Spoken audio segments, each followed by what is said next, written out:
on today on ENCA.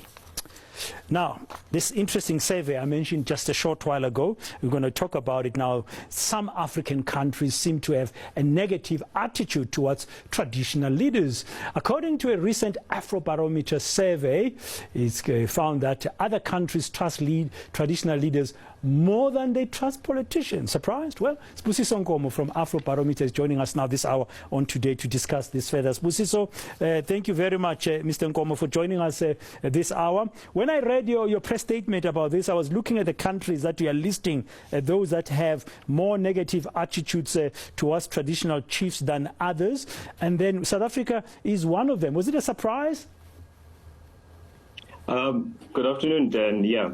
Absolutely a surprise on South Africa, because because traditional leaders in South Africa are so visible, you would have thought in the past they've always had better numbers than politicians, but this time around it's not so good. The point that since the independence movement swept our continent for the last 3 to 4 decades ago, traditional leaders lost kind of their relevance in society more to the political leadership and political authorities of our continent. But that seems to be changing now. Yeah, in about the 31 countries that we did the analysis in, they still get significantly more positive ratings on trust, performance, listening, and a lack of corruption. However, South Africa, Tanzania, Morocco, and Sudan are the countries where fewer than 4 in 10 actually say that they think traditional leaders actually have positive ratings. And so, you also realize that, yeah, you carry on. Yeah, no, I was also saying that also trust is highest for traditional leaders in rural areas. But I think that completely makes sense because that's where you find traditional leaders. In urban areas, you hardly have to deal with a chief or induna or anyone from a royal house, actually.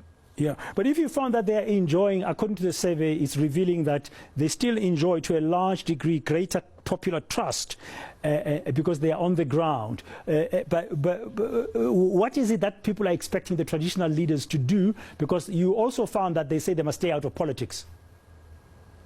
Yeah, so they want them out of politics. They want them involved in community development. So they think that chiefs' most significant role is actually solving local disputes and also have some influence over local governance and land allocation, but not so much that they must actually make decisions around that. They basically, I could put it this way, Africans actually want their traditional leaders to be advisors in a sense and not be part of the political process as such.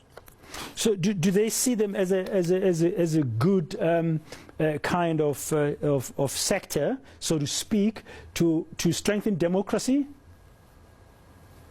So people are split around that question. So a third say that they weaken democracy. Another third actually says they strengthen democracy.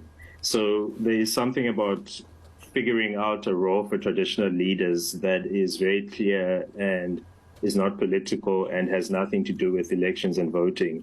And I think that's where the problem lies, because a number of people are actually saying that they think that about 4 in 10 say that traditional leaders involve themselves in the vote and try to tell people how to vote. But this is from a general perspective, when you take all the countries into account, it's slightly different for South Africa. I was just going to ask about that because we have a constitutional democracy that recognizes the role of traditional leaders. We have contra lesser, and we have them represented in all sorts of forums. And that intersectionality with politics it becomes very interesting in South Africa. Yeah, it's a problem here. 3 in 1 South Africans actually say they trust traditional leaders. And then when you break it down to see who actually trusts traditional leaders, it's mostly those in rural areas, those who are older, those with no formal education. But there's no difference between men and women, actually. And, it's actually declined. Previously, you had 4 in 10 South Africans actually say that the difference actually between the urban and rural is almost like more than 10 points. So if you're living in a city, the traditional leader does not influence you, or you may only see them on TV. If you think about what happened in the last month with Ungena Wenkosi in KZN, you'll see it on TV or on Twitter. But if I'm in Cape Town right now, I don't really have any other interaction beyond that.